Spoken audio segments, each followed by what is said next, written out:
อายตนะธาตุในโอกาสข้างหน้าคือเป็นไปในอนาคตครั้งที่แล้วเนี่ยผมก็นำเอาในเรื่องของศตวรรษ9นะครับซึ่งเกี่ยวข้องกันศตวรรษ9ก็คือเรื่องของการที่จะเวียนว่ายตายเกิดใน31ภูมิใน31ภูมิวันนี้เราก็จะพูดถึงสิ่งที่เกี่ยวข้องนะครับเดี๋ยวผมดูนิดหนึ่งว่าผมดูเนื้อหานิดหนึ่งนะครับว่าศตวรรษ9นะครับจริงผมเตรียมในส่วนที่จะพูดถึงในเรื่องของทิฏฐินะครับเรื่องของปรมัตถปรมัตถอัตตะปรมัตถอัตตะแล้วก็ปรมัตถอัตตะกับชีวอัตตะนะครับที่ได้วิธีที่จะเสริมเพิ่มขึ้นมานะก่อนที่เราจะไป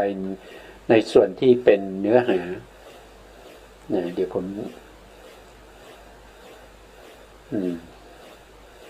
มีเจอแล้วนะครับก็เป็นเรื่องที่เกี่ยวข้องกันนะครับถ้าเราเข้าใจตรงนี้เนี่ยเราก็จะได้เข้าใจในเรื่องของทิฏฐินะเรื่องของทิฏฐิที่เกี่ยวข้องกับช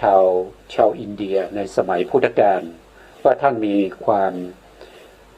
เข้าใจว่าอย่างไรนะครับถ้าเราพูดถึงอัตตะเนี่ยพูดถึงอัตตะนี้ก็จะมีอยู่สองอย่างนะครับก็จะมีปรมัตถอัตตะกับชีวะอัตตะนะครับเรามาดูปรมัตถอัตตะก่อนนะคำว่าปรมัตถอัตตะเนี่ยก็คือการยึดมั่นว่าอัตตานี้สามารถที่จะสร้างจักรวาลสร้างโลกสร้างพระอาทิตย์ตั้งพระจันทร์เป็นผู้ที่ไม่ตายไม่สูญหายเป็นผู้ยั่งยืนมั่นคงตลอดกาลบรรดาสิ่งมีชีวิตและไม่มีชีวิตในโลกนี้ล้วนแต่เกิดขึ้นมาด้วยอำนาจของปรมัตถอัตตะด้วยกันทั้งสิ้นเช่นมีความเชื่อว่าพระเจ้าหรือพระพรหมเป็นผู้สร้างโลกเป็นผู้สร้างสัตว์ทั้งหลายให้มีชีวิตที่แตกต่างกันเช่นคนรวยคนจน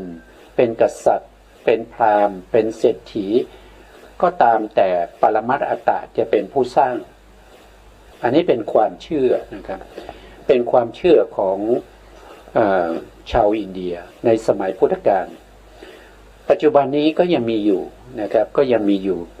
มีการเชื่อแบบนี้นะครับว่าตัวอัตตาเนี่ยเป็นตัวที่เป็นผู้สร้างเป็นผู้ที่มั่นคงเป็นผู้ยั่งยืนตลอดไปนะตัวอัตตะนะอัตตะที่เป็นปรมัตถอัตตะนะสามารถที่จะสร้างทุกสิ่งทุกอย่างขึ้นมาตามใจของอัตตะนะครับว่าอัตตาต้องการอะไรก็สร้างไปตามนั้นนะเราเป็นผลที่อัตตะปรมัตถ์เป็นผู้สร้างขึ้นมานะเขามีความเชื่ออย่างนั้นแล้วเขาก็เชื่อว่าในร่างกายเราเนี่ยก็มีตัวอัตตะประจำอยู่นะครับเป็นอัตตะที่ประจำอยู่ในร่างกายของเราบางคนก็เชื่อว่ารูปเป็นอัตตะแต่บางคนก็เชื่อว่านามเป็นอัตตะนะถ้าว่าโดยนามเนี่ยก็มีหลายอย่างบางคนก็เชื่อว่าตัวเวทนาเป็นอัตตะบางคนก็เชื่อว่าตัวจิตเป็นอัตตะบางคนก็เชื่อว่าตัวความจำตัวรู้เป็นอัตตะนะครับซึ่งความเข้าใจผิดเหล่านี้เนี่ยเป็นสิ่งที่ฝังลึกในจิตใจของชาวอินเดียมาตั้งแต่ก่อนพุทธกาลนะครับมีมาก่อนพุทธกาลไม่ใช่เพิ่งมีนะมีมาก่อนแล้วพระพุทธองค์ก็พยายามที่จะแสดงให้ผู้ที่มีความศรัทธาแล้วก็ตั้งใจที่จะ หาทางหลุดพ้นเนี่ยได้เข้าใจว่าตัวปรมัตถ์ที่เขาเชื่อกันนะมันไม่มีนะครับมันไม่มีตัวตนมันไม่ได้เป็นอัตตาอะไรเลยมันเป็นแต่รูปเป็นนามมันเป็นแต่สังขารธรรมรูปนามขันธ์ห้าที่เกิดขึ้นแล้วก็ดับไปตามเหตุตามปัจจัยนะครับไม่มีใครเป็นผู้สร้างนะครับก็สามารถที่จะทำให้ชาวอินเดียในสมัยพุทธกาลเนี่ยเปลี่ยนความคิดเปลี่ยนความเห็นได้เป็นจำนวนมากนะครับสมัยพระเจ้าอโศกเนี่ยทั้งประเทศอินเดียนะครับตลอดจนถึงศรีลังกานะครับตลอดจนถึงประเทศทางเหนือนะครับทางบังกลาเทศนะครับทางเหนือของประเทศอินเดียทั้งหมดเนี่ยก็มีความเชื่อตามที่พระพุทธองค์ได้แสดงนั่นก็คือเห็นว่ารูปนามขันธ์ห้าเป็นสภาวะที่เกิดดับนะครับด้วยเหตุด้วยปัจจัยที่เป็นไปในการดำเนินชีวิตไปแต่ละวันตามอายุไขที่เรามีอยู่นั่นก็แต่ก็ยังมีประเภทที่ยังเชื่อในเรื่องของอัตตาอยู่ยังไม่หมดไปนะครับในส่วนที่สองก็คือชีวอัตตาชีวอัตตานี้คือการยึดมั่นว่าสัตว์ทั้งหลายมีตัวตนนะมีชีวิตรักษาอยู่มีอัตตาอัตมันวิญญาณอัตตะอยู่เป็นนิจนะอยู่เป็นนิจอันนี้ก็จะมีบาลีนะครับนิวาสีนะครับแปลว่าอยู่เป็นนิจไม่มีการเสื่อมสลายไปนะครับไม่มีการเสื่อมสลายไปนะครับสามารถจะบังคับร่างกายของสัตว์ทั้งหลายได้นะครับก็บาลีก็จะเป็นสยังวัสสีนะอันนี้เป็นตัวที่บังคับให้สัตว์ทั้งหลายเนี่ยทำสิ่งนั้นสิ่งนี้ตามความต้องการของชีวอัตตาชีวอัตตาอยู่ที่ไหนอยู่ในตัวเรานะครับเขาเชื่ออย่างนั้นนะเป็นผู้กระทำก็คือได้แก่กาลกะรายละเอียดนี้เราสามารถที่จะศึกษาได้นะครับมีศึกษาเพิ่มเติมได้นะในพระไตรปิฎกก็ลองสืบค้นดูนะครับในเรื่องของชีวอัตตานะครับถ้าเป็นผู้เสวยก็เวทกะนะเวทกะนะครับการเสวยความสุขความทุกข์เนี่ยไม่ใช่เราแต่เป็นชีวอัตตาเป็นผู้เสวยนะครับเราไม่ใช่นะเป็นเจ้าของสามีนะครับชีวอัตตานี่เป็นเจ้าของแขนขานะแขนขาหน้าตานะครับหัวนะลำตัวทั้งหมดนี้เป็นมีชีวอัตตานี้เป็นเจ้าของนะเข้าใจว่าชีวอัตตานี้เป็นแก่นสารมั่นคงที่สุดไม่มีสิ่งใดสิ่งหนึ่งที่สามารถทำให้สูญหายไปได้และมีอำนาจพิเศษที่สามารถจะบังคับร่างกายของสัตว์ทั้งหลายให้ทำตามความประสงค์นะตามความประสงค์ของชีวอัตตานะครับก็บาลีก็จะเรียกว่าวั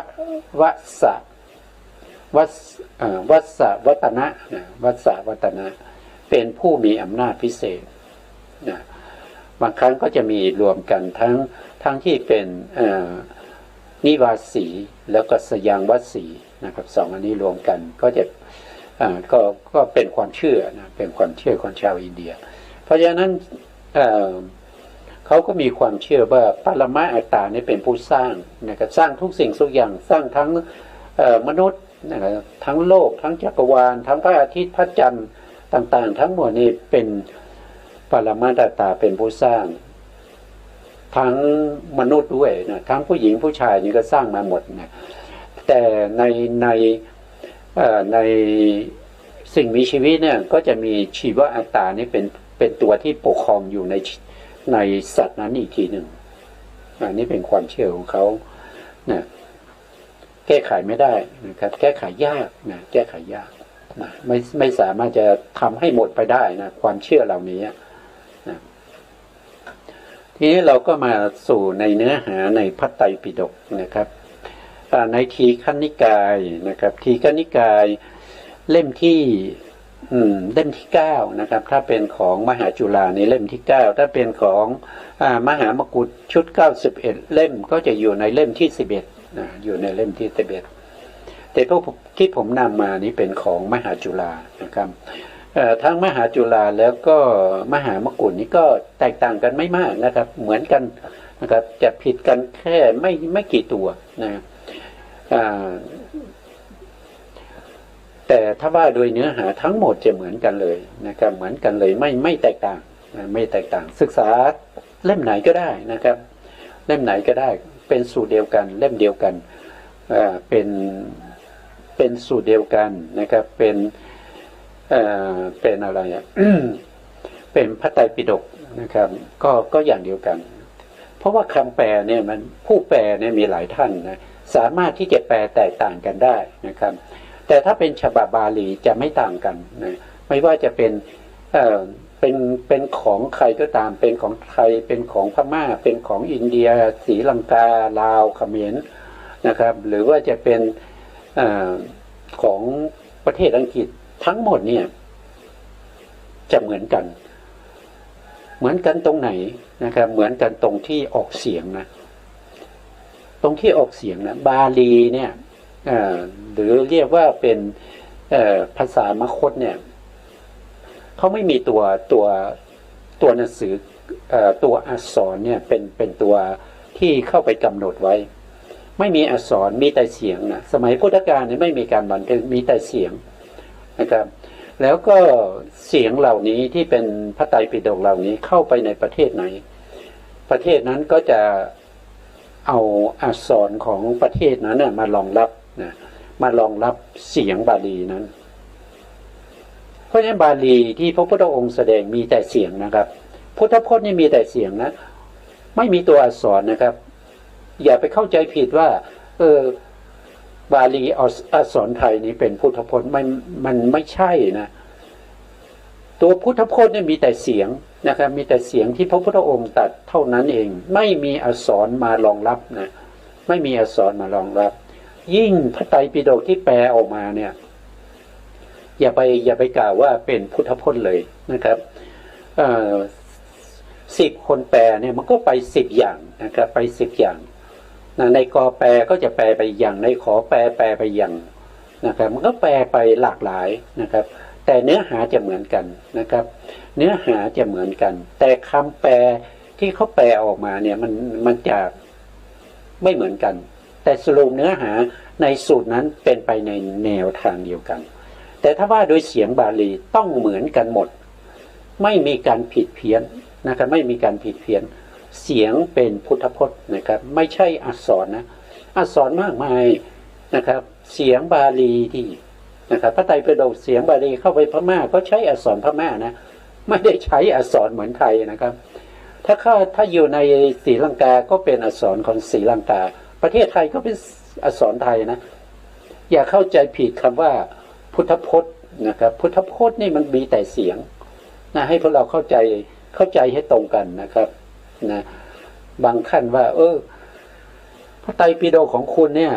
เป็นพระไตรปิฎกที่แต่งขึ้นมาใหม่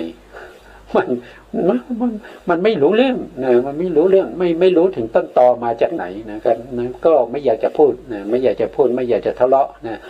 ก็ให้ไปดูรายละเอียดเอาเองก็แล้วกันนะครับที่ผมพูดมาทั้งหมดเนี่ยก็ลองไปถาม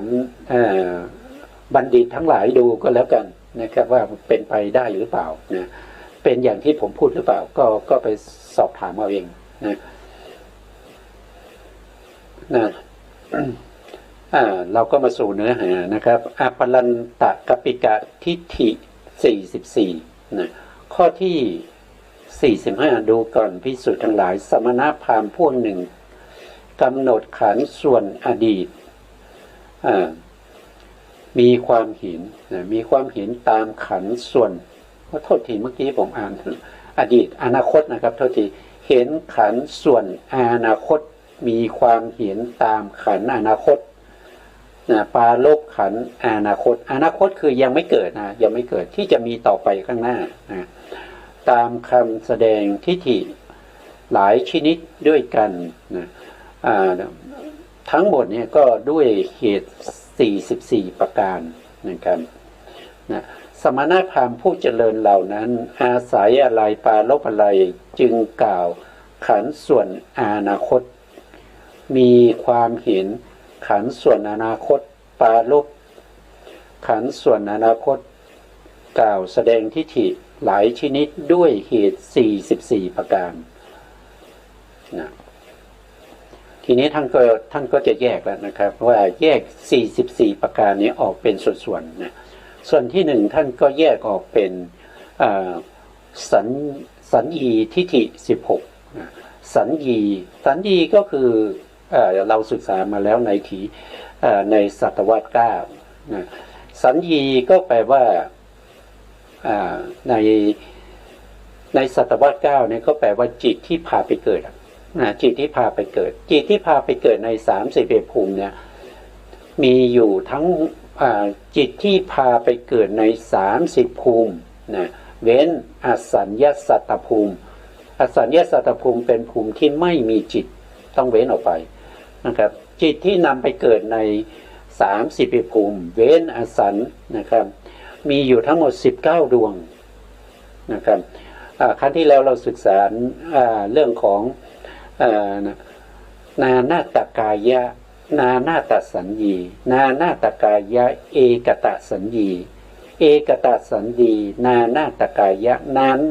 เอกตกายะเอกตสัญญีจำได้ไหมครับ นะก็ถ้าพูดถึงนานาตกายะนั่นก็คือได้แก่มีกายต่างกันนะถ้าเป็นเอกตกายะนั่นก็แสดงว่ามีกายเหมือนกันถ้าเป็นนานาตสัญญีก็คือมีปฏิสนธิจิตที่ต่างกันนะเอกตสัญญีก็คือมีปฏิสนธิจิตที่เหมือนกันนะเรามาดูรายละเอียดนะครับความจริงแล้วรายละเอียดตรงนี้เนี่ยผู้ที่มีความเห็นอย่างนี้นะเขาไม่ค่อยมีปัญญานะครับเขาไม่ค่อยมีปัญญาเลยนะแต่เขามีบุญนะเขามีบุญเขาสามารถที่จะพูดให้คนอื่นเชื่อได้นะบุญเก่าส่งมานะครับแต่ปัจจุบันนี้ไม่ได้มีบุญเลยนะครับไม่ได้ทำบุญเลยทำแต่เขาเรียกว่าอกุศลนะทิฏฐินี่เป็นอกุศลนะทิฏฐิเป็นอกุศลนะครับเป็นเจตสิกดวงหนึ่งที่ประกอบกับจิตที่เป็นโลภะเราเรียกว่าทิฏฐิคตสัมปยุตนะคนเหล่านี้เป็นบุคคลที่มีบุญเก่าทำให้เขาได้มาเกิดเป็นมนุษย์และบุญเก่านั้นก็ยังส่งเสริมให้เขาสามารถที่จะพูดแล้วก็มีลูกศิษย์ลูกหามากลูกศิษย์ลูกหาเชื่อฟังนะครับลูกศิษย์ลูกหาคอยตามลูกศิษย์ลูกหาเกิดความเขาเรียกว่าเกิดความหลงไหลจะเรียกศรัทธาไม่ถูกนะเพราะศรัทธานี้เป็นเจตสิกดวงหนึ่งที่ใช้กับโสภณเจตสิกใช้กับกุศลเท่านั้นแต่ลูกศิษย์ลูกหาของเขาเนี่ยไม่ได้มีจิตที่เป็นกุศลเลยในเมื่อฟังเขาพูดที่เขาพูดเนี่ยเป็นคำพูดที่เป็นมิจฉาทิฏฐิเพราะฉะนั้นมีความเชื่อในมิจฉาทิฏฐิจิตนั้นก็จะต้องเป็นอกุศลเพราะฉะนั้นความเชื่อความอะไรของลูกศิษย์ลูกหาของเขานั่นนะเราไม่เรียกว่าศรัทธาเราจะเรียกว่าความหลงหลงไหลเชื่อในสิ่งที่ไม่ควรเชื่อนะมีอยู่ทั้งหมด16ประการด้วยกันนะท่านบอกว่านะครับสัญญีทิฏฐิเนี่ยมีอยู่16ประการด้วยกันนะครับอ่านสักนิดหนึ่งก็ดีนะครับดูก่อนภิกษุทั้งหลายสมณพราหมณ์พวกหนึ่งที่มีทิฏฐิว่าอัตตาเหนือขึ้นไปจากการตายนะครับคือหมายถึงว่าถ้าตายแล้วก็จะมีอัตตาอย่างเนี้ยนะมีสัญญานะตายแล้วมีสัญญาย่อมบัญญัติว่าอัตตาเหนือขึ้นไปจากการตายมีสัญญาด้วยเหตุ16ประการ16ประการด้วยกันนะก็สมณพราหมณ์ผู้เจริญเหล่านั้นนะอาศัยอะไรปรารภอะไรจึงมีทิฏฐิว่าอัตตาเหนือขึ้นไป จากการตายมีสัญญาอันนี้เว้นตรงนี้นะคือเขาเขาบอกว่าหลังจากที่คนเราตายแล้วเนี่ยอัตตานั้นน่ะก็ล่องลอยไปนะครับอัตตาหลังจากคนตายแล้วอัตตานั้นก็ล่องลอยไปตามสัญญาเพราะมีสัญญานะครับมีสัญญาอยู่ก็คือเขาอาจจะมุ่งหมายเอาจิตหรือเปล่าไม่รู้นะครับว่าจิตนี้ล่องลอยเหมือนกับปัจจุบันเนี้ยถ้าเราไปดูภาพยนตร์เนี่ยส่วนมากเขาก็จะแสดงคนตายแล้วก็มีเงาขาวๆเนี่ยลุกขึ้นแล้วก็ลอยขึ้นไปบนฟ้าอย่างเงี้ยนั่นเป็นมิจฉาทิฏฐินะครับความจริงไม่ได้มีอย่างนั้นเลยไม่ได้มีอย่างนั้นเลยอันนั้นเป็นมิจฉาทิฏฐิเป็นความหลงความเข้าใจผิดที่สงเคราะห์เข้าในลักษณะของสัญญีทิฏฐินี้นะครับใน16ประการนี้นะเขาเห็นว่าล่องลอยออกไปนะมีสัญญาย่อมบัญญัติว่าอัตตาเหนือขึ้นไปจากการตายมีสัญญา16ประการนะก็เป็นไป16อย่างด้วยกันนะสมณพราหมณ์เหล่านั้นย่อมบัญญัติว่าเบื้องหน้าแต่ตายนะครับอันนี้คือแบบที่1นะครับแบบที่1นะครับข้อที่1ใน16อย่างนั้นใน16อย่างนี้ข้อที่1นะก็คือได้แก่อัตตาที่มีรูปเขาบอกว่าอัตตาเนี่ยก็คือรูปนะครับแล้วก็ยั่งยืนมีสัญญามีสัญญาด้วยมีรูปด้วยนะครับตายแล้วก็ไปเกิดมีรูปด้วยมีสัญญาด้วยถ้าเรามาคิดถึงว่าที่เราศึกษาในเรื่องของสัตวาส9ไปที่มีรูปว่ามีเท่าไหร่ถ้ามีรูปเนี่ยก็จะมีอยู่ทั้งหมดอยู่27ภูมิใช่ไหมครับ27ภูมิก็จะมีอบาย4มนุษย์1เทวดา6แล้วก็ยังมีรูปประพรหมอีก16เพราะมีรูปรวมมาสันเข้ามาด้วยมี16ยั่งยืนมีสัญญายั่งยืนมีสัญญาแต่ที่มีสัญญาเนี่ยมันก็ต้องเว้นอสานออกไปนะครับต้องเว้นอสานออกไปก็เหลืออยู่25ภูมินี้มีรูปด้วยมีสัญญาด้วยแล้วก็ยั่งยืนเขาหมายความว่าตายแล้วนะครับตายแล้วเนี่ยวิญญาณก็จะล่องลอยไปหารูปใหม่ไปหารูปใหม่อาจจะไปอยู่ภพภูมิใดไม่ที่เขามุ่งหมายเนี่ยเขาน่าจะมุ่งหมายไปถึงภพภูมิที่สูงขึ้นไปนะครับก็ไปเป็นพรหมนะเขาคงไม่มุ่งหมายว่าไปเกิดเป็นเดรัจฉานเป็นเปรตเป็นอสุรกายนะเขามุ่งหมายไปเกิดเป็นพรหมนะที่มีรูปแล้วก็มีสัญญายั่งยืนนะครับก็คือไปเกิดแล้วก็ยั่งยืนตลอดไปนะครับไม่ต้องตายอีกนะเขาเข้าใจอย่างนั้น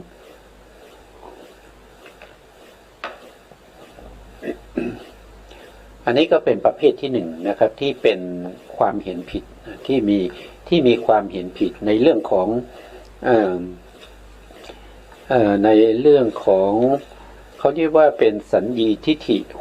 60ทิฏฐิ16นะครับข้อที่2นะข้อที่2บุคคลที่2ก็มีความเห็นว่าอัตตาไม่มีรูปนะที่คุณพูดนั้นมันผิดนะจริงๆแล้วไม่มีรูปมีแต่สัญญาไปเกิดล่องลอยไปวิญญาณล่องลอยไปแล้วก็ไปเกิดอยู่ในภพภูมิใดภูมิหนึ่งนะครับที่ไม่มีรูปนั่นก็คือได้แก่อะไรก็คือได้แก่อรูปนะเขาก็มุ่งหมายไปที่อรูปมีอากาสานัญจายตนะนะครับวิญญาณัญจายตนะอากิญจัญญายตนะหรือเขาไปไม่ถึงเนวะนะได้แค่3ภูมิเท่านั้นที่เขานึกคิดในเรื่องของสัญญีทิฏฐินะไปได้แค่3ภูมินะครับที่ไม่มีรูปนะแต่ผู้ที่พูดเนี่ยเขาอาจจะพูดลอยๆเขาอาจจะไม่รู้หรอกว่าอากาสาเป็นอย่างไรนะครับอากาสานัญจายตนะพรหมเป็นอย่างไรเนี่ยเขาไม่รู้นะเขาไม่รู้แล้วก็ วิญญาณัญจายตนะเป็นอย่างไรเขาก็ไม่รู้อากินจัญญายตนะเป็นอย่างไรเขาไม่รู้บุคคลที่จะรู้ได้ต้องเป็นบุคคลที่ได้เจโตสมาธิตามที่เราศึกษามานะครับตามที่เราศึกษามาแต่ตรงนี้เนี่ยจะต้องเป็นประเภทที่เป็นอานาคตังสยานนะอานาคตังสยานก็คือสามารถที่จะเห็นอนาคตได้นะแต่ตรงนี้ผู้ที่มีความเห็นอย่างนี้เนี่ยคงไม่ได้นะคงไม่ได้ในเรื่องของเจโตสมาธิถ้าได้พระพุทธองค์ก็คงจะต้องแสดงไว้ในแต่ละข้อแล้วว่าออกจากเรือนบวชเป็นบรรพชิตแล้วก็มีความเพียรนะตั้งมั่นในศีลนะเจริญสมาธิจนได้เจโตสมาธินะครับได้เจโตสมาธิหรืออนาคตังสยานนะแต่นี่พระพุทธองค์ไม่ได้พูดถึงเลยนั่นแสดงว่าบุคคลเหล่านี้เป็นบุคคลที่ไม่ได้เจโตสมาธิไม่ได้อนาคตังสยานแต่เป็นบุคคลที่น่าเชื่อถือมีบุญเก่านะครับมีบุญเก่าท่าทางกิริยาอาการการพูดการจาทำให้ผู้ที่ได้พบเห็นนะเกิดการคล้อยตามเชื่อตามนะต่อไปข้อที่สามนะครับข้อที่สามก็คืออัตตาทั้งที่มีรูปและไม่มีรูปยั่งยืนมีสัญญานะยั่งยืนตรงนี้หมายถึงสัญญายั่งยืนนะครับไม่ได้หมายถึงรูปนะเพราะว่าเราอยู่ในเรื่องของสัญญีทิฏฐินะครับเขาหมายถึงสัญญานะครับก็คือหมายถึงว่าบางคนนะครับตายแล้วเนี่ยวิญญาณก็ล่องลอยไปมีรูปก็มีไม่มีรูปก็มีเขาบอกอย่างนั้นแต่สัญญาของเขานะสัญญาของเขาหรือจิตที่ไปเกิดนะยั่งยืนตลอดไปคงทนนะครับไปอยู่กับอะไรปรมัตถอัตตะไปไม่ก็แล้วแต่เขาจะคิดนะครับตรงนี้พระพุทธองค์ไม่ได้แสดงรายละเอียดไว้นะครับเท่าที่เราประมวลมาจากหลายๆที่นะครับก็น่าจะเป็นไปอย่างนี้นะครับถ้าใครมีความคิดเห็นที่นอกเหนือจากนี้ก็สามารถที่จะโต้แย้งมาได้นะครับเป็นความรู้ใหม่นะครับเราจะได้ช่วยกันศึกษาแล้วก็จำลองไว้ซึ่งพระพุทธศาสนาให้มีอายุยืนยาวต่อไปนะบุคคลที่สี่ก็เห็นว่านะครับอัตตาทั้งที่มีรูปก็ไม่ใช่ทั้งที่ไม่มีรูปก็ไม่ใช่ยั่งยืนมีสัญญาอันนี้ก็เข้ากลุ่มที่เป็นปลาไหลนะครับเป็นปลาไหลยังไงก็ได้นะครับมีรูปก็ไม่ใช่นะไม่มีรูปก็ไม่ใช่นะแต่มีสัญญาที่ยั่งยืนนะครับไปอยู่กับปรมะอัตตะนะครับอยู่บนเป็นพรหมนะครับท่านก็ว่าอย่างนี้จะมีจริงหรือเปล่าท่านลองคิดดูมีจริงหรือเปล่านะไม่มีนะครับไม่มีถ้าเราดูคำสอนของพระพุทธเจ้าแล้วมันอยู่ตรงไหนล่ะมีรูปก็ไม่ใช่ไม่มีรูปก็ไม่ใช่แต่มีสัญญายั่งยืนน่ะมันมีภพภูมิไหนที่สัญญายั่งยืนภพภูมิไหนที่ไม่มีการเวียนว่ายตายเกิดใน31ภูมิเนี่ยไม่มีภพภูมิใดเลยนะครับที่มีสัญญายั่งยืนไม่มีเลยนะครับทุกภพทุกภูมิเป็นไปตามกรรมนะครับทุกภพทุกภูมิเป็นไปด้วยเหตุด้วยปัจจัยนะครับเหตุปัจจัยยังมีอยู่กรรมยังอุดหนุนอยู่ก็ยังอยู่ได้นะแต่เหตุปัจจัยหมดไปกรรม กรรมหมดนะครับเขาก็จะต้องดับไปนะครับไม่มีภพภูมิไหนนะ31ภูมินี้ไม่มีนะครับที่สัตว์ทั้งหลายเวียนว่ายตายเกิดก็มีแค่31เท่านั้นนะไม่ใช่มี35ไม่ใช่มี40นะไม่มีนะครับมีแค่นี้นะในคำสอนของพระพุทธเจ้านะครับก็มีแค่นี้นะครับไม่มีมากกว่านี้นะต่อไปนะครับคนต่อไปคนที่5นะครับคนที่5ก็มีความคิดเห็นว่าอัตตามีที่สุดนะครับยั่งยืนมีสัญญานะครับอัตตาเนี่ยมันมีที่สุด มันไปเกิดอีกหน่อยนะครับอัตตาก็อัตตาอาจจะหมายถึงอัตตาตรงนี้ท่านไม่ได้บอกไว้ว่าหมายถึงรูปหรืออะไรนะตรงนี้ท่านบอกว่าอัตตามีที่สุดนะก็ไม่เข้าใจว่าอะไรเป็นอัตตาของเขานะครับเป็นปรมัตถ์อัตตาหรือว่าเป็นชีวอัตตาก็ไม่รู้นะแต่สัญญานี่ยั่งยืนนะครับสัญญียั่งยืนนะความก็เหมือนกับว่าเราตายแล้วเนี่ยวิญญาณก็ล่องลอยออกไปอย่างเงี้ยนะครับก็คืออัตตะที่เป็นรูปเป็นอัตตะของเราเนี่ยก็ตายก็เป็นซากศพอยู่ตรงนั้นใช่ไหมครับเป็นซากศพอยู่ตรงนั้นมีที่สุดละสิ้นสุดตรงนั้นละแต่วิญญาณของเราเนี่ยก็ล่องลอยออกจากร่างนะครับแล้วก็ไปอยู่ที่มีสัญญายั่งยืนนั่นก็คือเขามุ่งหมายเอาที่เป็นพรหมนะมุ่งหมายไปเป็นพรหมเลยนะบางคนอาจจะไม่รู้มั้งว่ามีพรหมเขารู้เฉพาะเทวดาหรือเปล่าก็ไม่รู้นะคนพวกนี้นะต่อไปคนที่หกนะครับอัตตาที่ไม่มีที่สุดนะอัตตาไม่มีที่สุดยั่งยืนมีสัญญาอันนี้ก็หมายถึงว่าถ้าเขาตายจากพวกนี้ไปแล้วเนี่ยเขาไปเกิดในภพภูมิที่สูงขึ้นเช่นไปเป็นพรหมอย่างเงี้ยอัตตานั้นไม่มีที่สุดอัตตานั้นก็ยั่งยืนเหมือนกับสัญญาก็ยั่งยืนนะแต่ทีนี้มุ่งหมายเอาเฉพาะสัญญานะครับสัญญายั่งยืนสัญญาไม่เปลี่ยนแปลงนะครับเป็นสิ่งที่คงทนเป็นนิรันดรนะครับไม่มีการเปลี่ยนแปลงนะตัวสัญญาของเขานะต่อไปคนที่เจ็ดนะคนที่เจ็ดก็มีความเข้าใจว่าอัตตาทั้งที่มีที่สุดและก็ไม่มีที่สุดเนี่ยยั่งยืนมีสัญญานั่นก็คือเอาข้อที่ห้ากับข้อที่หกเนี่ยรวมกันนะครับหมายความว่าคนที่เจ็ดเนี่ยสามารถที่จะไปข่มคนที่ห้าแล้วก็คนที่หกได้ที่คุณว่า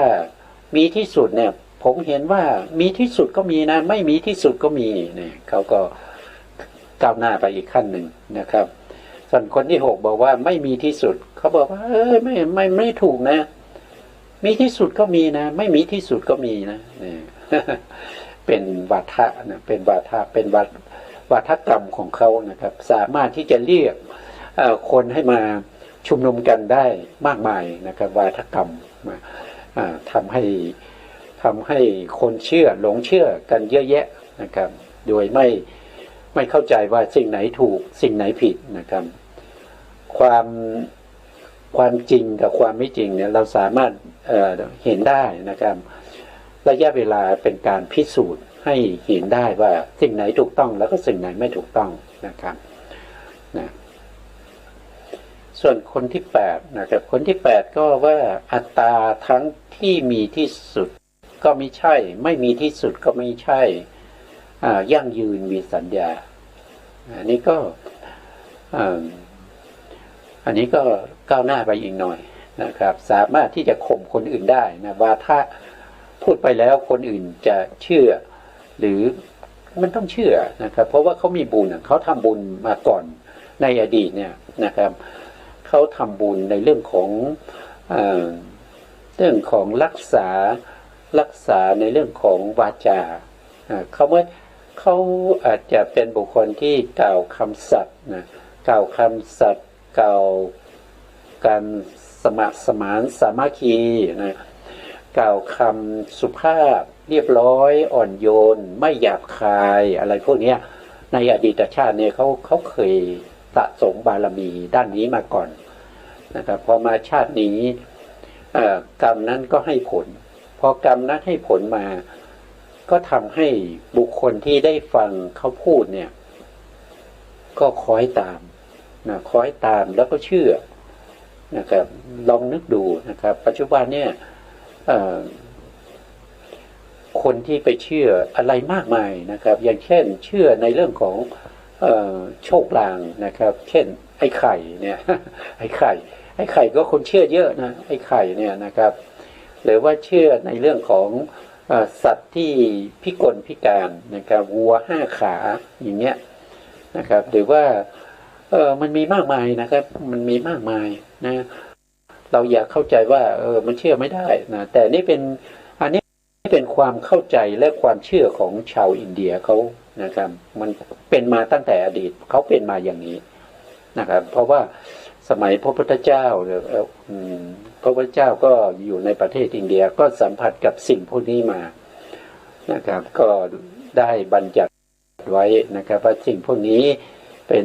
ป็นทิฏฐิเป็นความเห็นผิดไม่ใช่เป็นความจริงนะครับเป็นความเห็นผิดเข้าใจผิดนะครับความเข้าใจผิดและก็การประพฤติปฏิบัติเหล่านี้เนี่ยนำไปสู่ทุกขติภูมินะเกิดมาด้วยบุญนะครับเกิดมาด้วยบุญแล้วก็มีบุญบารมีพูดจาหวานล้อมให้คนอื่นเชื่อได้แต่ภพหน้าจะไปไหนนะภพหน้าท่านจะไปไหนนะครับภพหน้าท่านจะไปไหนเป็นทางที่ท่านสร้างเองนะครับไม่มีใครสร้างให้นะครับมรรคที่สร้างเองนะครับก็ต้องเดินเองนะครับจะมีลูกศิษย์ลูกหาเดินไปด้วยหลายท่านนะมากมายนะครับปัจจุบันนี้ประเทศไทยเราก็มีนะครับไม่ใช่มีเฉพาะประเทศอินเดียนะต่อไปคนที่9นะครับคนที่9ก็มีความเชื่อว่าอัตตามีสัญญาอย่างเดียวอัตตามีสัญญาอย่างเดียวแล้วก็ยั่งยืนนะครับสัญญาอย่างเดียวกันแล้วก็ยั่งยืนอันนี้สัญญาอย่างเดียวกันนั่นก็คือถ้าเราเทียบกับในเรื่องของสัตวรรษ9นะครับหรือว่าวิญญาณทิฏฐิ7เนี่ยก็คือได้แก่อบายสัตว์ใช่ไหมครับที่มีปฏิสนธิจิตดวงเดียวกันนั่นคือสัญญานะปฏิสนธิจิตดวงเดียวกันแต่มีรูปร่างต่างกันนะใช้ปฏิสนธิจิตอันเดียวกันไม่ว่าจะเกิดเป็นเดรัจฉานก็ใช้ปฏิสนธิจิตที่เป็นอุเบกขาสันติรณะอกุศลวิบากไปเกิดเป็นสัตว์นรกก็ใช้อุเบกขาสันติรณะอกุศลวิบากไปเกิดเป็นเปรตก็ใช้ปฏิสนธิที่เป็นอุเบกขาสันติรณะอกุศลวิบากเหมือนกันนะครับแต่อยู่กันคนละที่แล้วก็รูปร่างต่างกันมากมายนะแล้วก็ยังมีปฐมฌานภูมิปฐมฌานภูมิก็เกิดด้วยปฐมฌานวิบากปฐมฌานวิบากนะครับมีดวงเดียวเท่านั้นนะแต่บุคคลที่เกิดเนี่ยมีอยู่3บุคคลและ3บุคคลนี้มีรูปร่างต่างกันด้วยนะครับอย่างเช่นปริสัชชาเนี่ยปริสัชชาผมเนี่ยมีรัศมีกายน้อยนะครับแล้วก็มีรูปร่างไม่สวยงามเท่าไหร่นะต่อมาก็เป็นบุคคลที่2เรียกว่าปุโรหิตานะปุโรหิตาพรหมเนี่ยก็เป็นบุคคลที่มีรัศมีปานกลางนะครับรูปร่างก็พอประมาณสวยขึ้นนะหล่อขึ้นนะส่วนมหาพรหมเนี่ยก็จะเป็นบุคคลที่มีรัศมีมากกว่าบุคคลอื่นนะแล้วก็ยังมีรูปร่างหน้าตาหล่อเหลาเอาการนะครับทั้ง3บุคคลนี้เกิดด้วยปฏิสนธิจิตดวงเดียวกันนั่นก็คือได้แก่ปฐมฌานวิบากนะปฐมฌานวิบากนะไม่ว่าจะเป็นปริสัชชาก็ได้ปฐมฌานวิบากไม่ว่าจะเป็นปุโรหิตาก็ได้ปฐมฌานวิบากไม่ได้ว่าจะเป็นมหาพรหมก็ได้ปฐมฌานวิบากเหมือนกันเลยแล้วก็เกิดอยู่ที่เดียวกันแต่รูปร่างเขาต่างกันนะครับก็จะเป็นลักษณะอย่างนี้ไม่รู้ว่าบุคคลที่มีความคิดเห็นอย่างนี้เนี่ยเขามีอนาคตังสยานหรือเปล่าไปเห็นได้หรือเปล่าไม่น่าจะมีนะไม่น่าจะมีคิดเอาเองนะคิดเอาเองนึกเอาเองตึกเอาเองแล้วก็เอามาบัญญัติแล้วก็มาสอนลูกศิษย์ลูกหาของเขานะต่อไปคนที่10นะคนที่10ก็มีความคิดเห็นว่าอัตตามีสัญญาต่างกันนะครับยั่งยืนมีสัญญาอันนี้สัญญาต่างกันก็อย่างเช่นมนุษย์เราใช่ไหมครับมนุษย์เรา มนุษย์เราเนี่ยเกิดด้วยปฏิสนธิจิตถึงเท่าไหร่ถึง9 ดวงด้วยกันนะมหาวิภากจิต8นะอันนี้เป็นบุคคลที่บริบูรณ์นะแล้วก็ยังมีอีกคนหนึ่งนั่นคืออเหตุกะกุศลวิบากนะเกิดมาแล้วก็ไม่ครบนะอาจจะตาบอดหูหนวกหรือว่าอาจจะเป็นปัญญาอ่อนอะไรพวกนี้นั่นก็เกิดด้วยอุเบกขาสันติรณะอเหตุกะกุศลวิบากนะส่วนที่สมบูรณ์ไม่ขัดตกบกพร่องนั่นก็เกิดด้วยมหาวิปากจิต8 ดวงด้วยกันนะครับมหาวิปากจิต8 ดวงมีปัญญาอยู่4แล้วก็ไม่ประกอบด้วยปัญญาอีก4นะเกิดเป็นมนุษย์นะครับแล้วก็เกิดเป็นเทวดาอีก6 ชั้นนะแล้วเทวดาที่เกิดด้วยอุเบกขาสันติรณะอเหตุกะกุศลวิบากก็มีอยู่นะครับจะอยู่ตามพื้นแผ่นดินนะ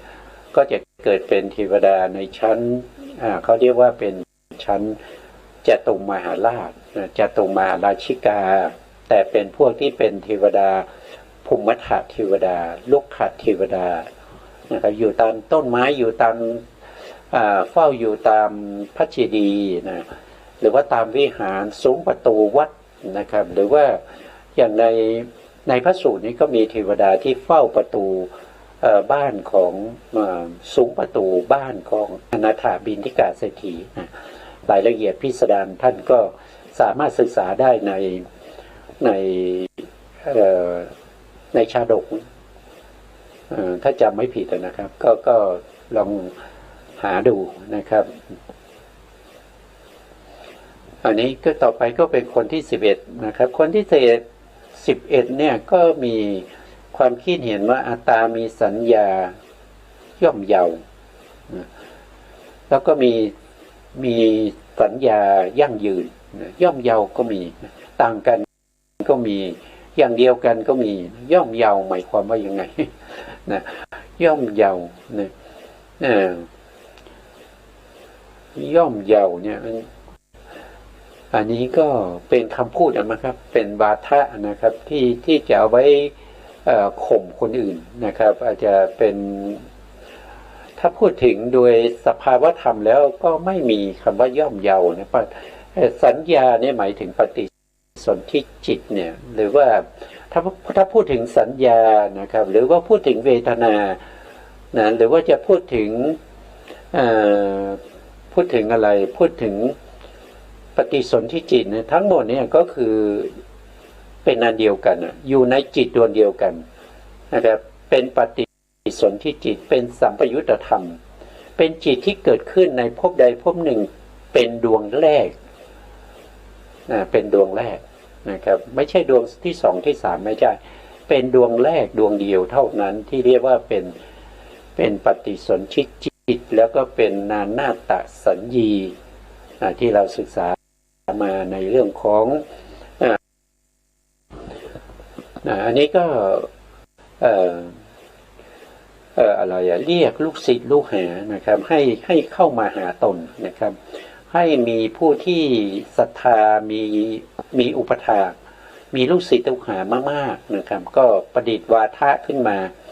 เพื่อที่จะดึงดูดผู้ที่ไม่มีปัญญาให้เข้ามาหาตนนะครับมาเป็นลูกศิษย์ลูกหาของตนนั่นเองนะต่อไปข้อที่12นะครับอัตตามีสัญญาหาประมาณมิได้หาประมาณมิได้เนี่ยก็คือหมายถึงว่าโอ้สัญญาของเขาเนี่ยยิ่งใหญ่นะครับอย่างเช่นถ้าเราพูดถึงอัปปมาณจิตเนี่ยก็คือได้แก่จิตที่เป็นมหากตะใช่ไหมครับเป็นจิตที่มีกำลังจิตพวกนี้เป็นจิตที่จะต้องชักชวนเดิมไม่มีกำลังเลยจะเกิดขึ้นได้ต้องมีการชักชวนเป็นประเภทที่เป็นสัตว์สังขาริกแต่เมื่อเกิดขึ้นแล้วเขามีกำลังนะครับเมื่อเขาเกิดขึ้นแล้วมีกำลังอย่างเช่นจิตที่เป็นอภิญญานะ ที่เกิดที่ผู้ที่ได้สมาบัติ8นะครับแล้วก็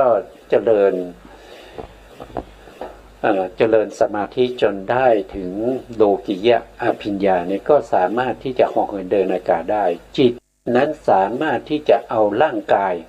นะครับที่หนักนะครับ70-80 กิโลนะเหาะเหินเดินอากาศไปได้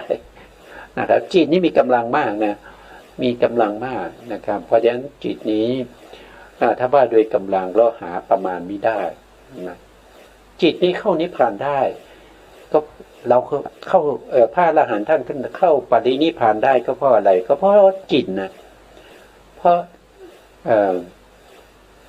อรหันตมรรคเนี่ยเป็นเหตุ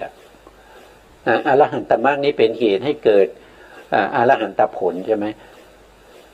อรหันตผลก็เป็นเหตุให้เข้านิโรธสมาบัติได้นะสุดท้ายก็เข้าปรินิพพานนะไม่มีใครที่จะอยู่คำฟ้ายั่งยืนตลอดกาลไม่มีนะทั้งหมดนี้ท่านพูดถึงเรื่องของสัญญาที่ยั่งยืนหมายถึงสัญญาไปเกิดแล้วก็จะมีดวงปฏิสนธิจิตนี้ไปอยู่ในภพภูมินั้นแล้วก็จะไม่มีการตายอีกยั่งยืนตลอดไปนะยั่งยืนตลอดไปนะสรุปง่ายๆแค่นั้นเองแต่มีเจ้าลัทธิมากมายนะมีเจ้าลัทธิถึง16 คนด้วยกันนะ16 คนด้วยกันตามที่เราศึกษานี้นะครับแล้วก็พระพุทธองค์ก็ว่ามีแค่16 อย่างเท่านั้นเองนะครับถ้าพูดถึงเรื่องของยั่งยืนมีสัญญาเนี่ยมีอยู่แค่16 อย่างเท่านั้นนะครับนอกจากนี้ไม่มีเกินจากนี้ไม่มีน้อยกว่านี้ก็ไม่มีได้ไม่เกิน16แล้วก็ไม่น้อยกว่า16นะครับบางยุคบางสมัยอาจจะมากจะน้อยหมายถึงมากนี่ไม่เกิน16นะหมายถึงน้อยก็อาจจะมี1มี2อย่างเงี้ยนะครับสมัยพุทธกาลเนี่ยน่าจะเหลือไม่มากนะครับเหลือไม่มากเพราะทิฏฐิเหล่านี้เนี่ยก็มีลูกศิษย์ลูกหาน้อยนะมีลาภสักการะน้อยนะลูกศิษย์ลูกหาที่เคยอุปถัมภ์นะเมื่อ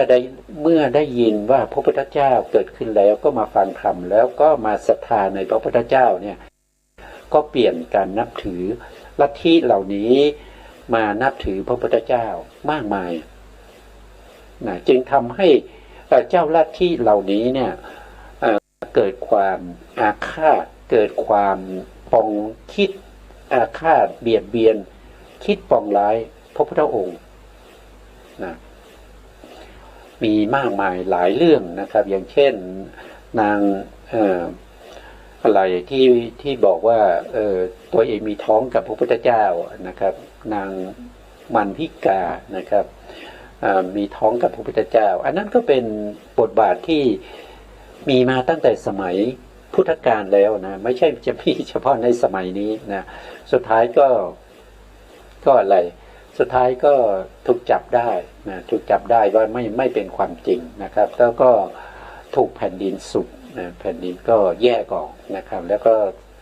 สูบเอานางนี้ไปเสวยทุกข์อยู่ในนรกนะครับตอนนี้อาจจะเป็นเพื่อนกับพระเทวทัตนะครับอยู่ในนรกนะต่อไปข้อ13นะครับอัตตาที่มีสุขอย่างเดียวนะอันนี้พูดถึงเวทนามีสุขอย่างเดียวยั่งยืนมีสัญญา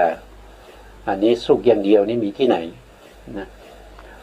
สุขอย่างเดียวนี่มันไม่มีนะไม่มีสุขอย่างเดียวนะครับแม้กระทั่งไปเกิดเป็นอารูปภพนะอารูปภพนะในเวลาที่เขาเข้าฌานเนี่ยเวทนาเขาก็จะเป็นอุเบกขาเพราะเขาอยู่ในฌาน4นะเป็นฌาน4นะเป็นฌาน4หรืออภิธรรมก็เป็นฌาน5เขาก็มีเวทนาที่เป็นอุเบกขาในฌานนั้นแต่เวลาที่เขาออกจากฌานมานะครับยังมีชีวิตดำเนินชีวิตไปตามปกติเนี่ยก็สามารถที่จะมีสุขเวทนาได้นะครับนึกถึงเรื่องใดเรื่องหนึ่งแล้วก็เกิดความสุขนะเขาไม่มีรูปนะเขามีแต่นามนะครับพ ราะฉะนั้นบุคคลเหล่านี้ที่อยู่ในอารูปหรือว่าอยู่ในชั้นห้าเนี่ยถ้าเป็นพระสูตรก็ในชั้นสี่นะครับชั้นสี่นะที่เป็นรูปฌานหนึ่งใช่ไหมครับแล้วก็เป็นอรูปฌานสี่ก็มีอาการสานัญจายตนะวิญญาณัญจายตนะอากินจัญญายตนะนิวสัญญานาสัญญายตนะเหล่านี้เนี่ยเวลาเข้าฌานเนี่ยฌานจิตของเขามีเวทนาเป็นอุเบกขา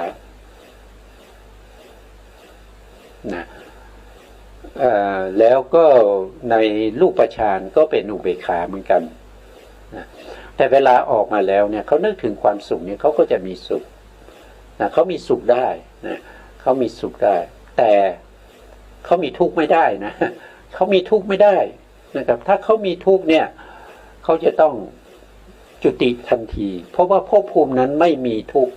ไม่มีโทมนัสนะไม่มีโทมนัสไม่มีทุกข์กายนะอย่างรูปฌานสี่หรือรูปฌานห้าเนี่ยมีรูปใช่ไหมมีร่างกายใช่ไหมแต่เขาไม่มีทุกข์นะไม่มีทุกข์กายนะเขาไม่มีทุกข์กายและเขาไม่มีโทมนัสด้วยถ้าเขามีก็ไม่ใช่เป็นพรหมละไม่ใช่เป็นพรหมเพราะว่าภพภูมิที่เป็นพรหมมีเวทนาสองเท่านั้นคือสุขเวทนาแล้วก็อุเบกขาเวทนาเท่านั้นเองชั้นที่หนึ่งถึงชั้นที่สี่ว่าโดยอภิธรรมหรือชั้นที่หนึ่งถึงชั้นที่สามว่าโดยพระสูตรเวลาเข้าฌานจิตของเขาจะเป็นสุขนะเป็นสมนัตนะครับเป็นสมนัตเวลาออกจากฌานแล้วมีชีวิตประจำวันเนี่ยเขาอาจจะมีอุเบกขาได้เขามีอุเบกขาได้แต่เขาไม่มีทุกข์นะครับเขาไม่มีทุกข์ถ้ามีทุกข์ก็จะต้องจุตินะครับเพราะไม่ใช่เป็นภูมิที่รองรับความทุกข์นะทุกข์กายก็ตามนะครับทุกข์ใจก็ตามไม่มีนะไม่มี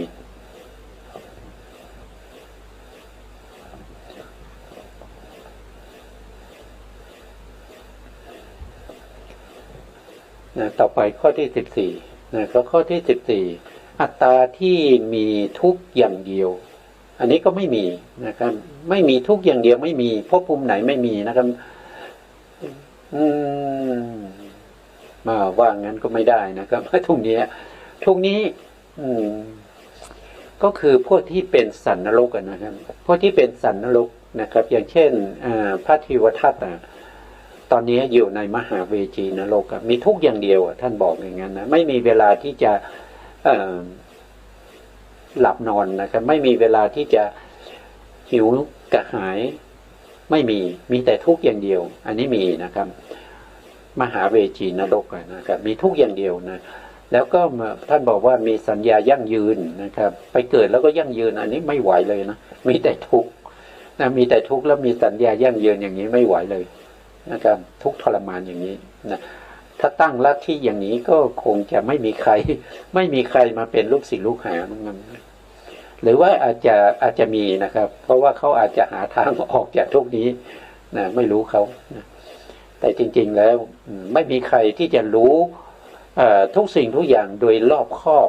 นะจนสิ้นเชิงเหมือนกับพระพุทธเจ้านะครับทุกสิ่งทุกอย่างที่เรารู้เราเก่งนะครับเมื่อไหร่เรายังเป็นปุถุชนอยู่เมื่อไหร่เรายังเป็นพระเสขบุคคลอยู่เมื่อนั้นความรู้ของเราไม่บริสุทธิ์ไม่สิ้นสุดนะครับความรู้ของเราความเข้าใจของเราจะสิ้นสุดเมื่อเราได้เป็นพระอรหันต์นะครับแล้วก็บริสุทธิ์ผุดผ่องโดยไม่มีที่กังขาเลยนะครับนั่นก็คือพระพุทธเจ้านะครับแม้กระทั่งพระปัจเจกยังมีปัญหาในเรื่องของการบัญญัติศัพท์ทั้งหลายในการที่จะสื่อสารกับผู้อื่นนะครับยังมีอยู่นะครับแต่พระสัมมาสัมพุทธเจ้าบริสุทธิ์บริบูรณ์สิ้นเชิงพร้อมทั้งอรรถะพร้อมทั้งพยัญชนะนะครับไม่มีอะไรที่จะไม่พระพุทธองค์จะไม่รู้นะครับรอบด้วยบริบูรณ์สิ้นเชิงต่อไปข้อ15นะครับอัตตาที่มีทั้งสุขทั้งทุกข์สุขทั้งทุกข์นี่ก็มนุษย์เรา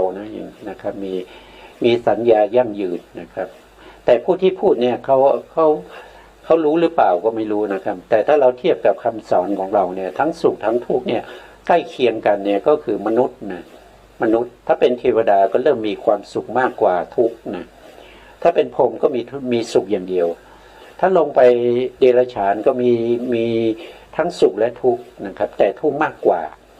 นะเปรตอสุรกายถ้าลงไปนรกเนี่ยก็ทุกข์มากนะครับหรือว่าไม่มีสุขเลยอย่างเช่นมหาเวชีนรกไม่มีสุขเลยมีแต่ทุกข์นะตรงนี้ให้เราเข้าใจว่าเขามุ่งหมายเอาตัวสัญญาก็คือตัวความสัญญาในที่นี้ก็เขาอาจจะหมายถึงความจำนะครับหมายถึงความรู้สึกนะครับหมายถึงปฏิสนธิจิตหรือว่าตัวอะไรสักอย่างหนึ่งที่ลอยไปแล้วก็ไปเกิดในภพภูมินั้นนะอันนี้เป็นลักษณะอย่างนั้นนะครับยั่งยืนท่านบอกนะ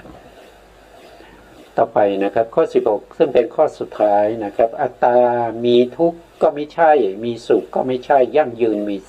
สัญญานะสุดท้ายก็เป็นบุคคลที่เพิ่มเติมนะครับไว้อะไรไว้แสดงให้แก่ลูกศิษย์ลูกหาเพื่อจะดึงลูกศิษย์ลูกหามานะครับมาเพื่ออะไรก็มาเพื่อลาภสักการะมีลูกศิษย์ลูกหามากก็ได้ทั้งลาภได้ทั้งชื่อเสียงนะครับทั้งหมดทั้งมวลก็มุ่งหมายเฉพาะลาภสักการะดูก่อนภิกษุทั้งหลายสมณพราหมณ์เหล่านั้นมีทิฏฐิเหนือขึ้นไปจากการตายไม่เวลาไม่พอแล้วนะครับก็ต้องเอาไว้ในโอกาสหน้าต่อไปนะครับวันนี้เรา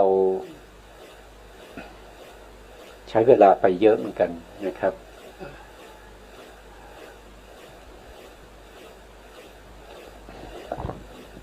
สุดท้ายนี้ขอกราบขอบพระคุณพระครูสมุทรวิสุวัตรวรกิจโจผู้อำนวยการสถานีวิทยุเพื่อการศึกษาพระพุทธศาสนาและวัฒนธรรม FM 104.5 เมกะเฮิรตซ์วัดไฟหินจังหวัดเชียงใหม่และขอกราบขอบพระคุณพระครูปริยัติยานุศาสตร์ขอบคุณท่านผู้การธนเดชะแล้วก็ขอบคุณท่านผู้ฟังและผู้ชมทุกท่านนะครับพบกันใหม่ในโอกาสต่อไปครับวันนี้ลาไปก่อนครับสวัสดีครับ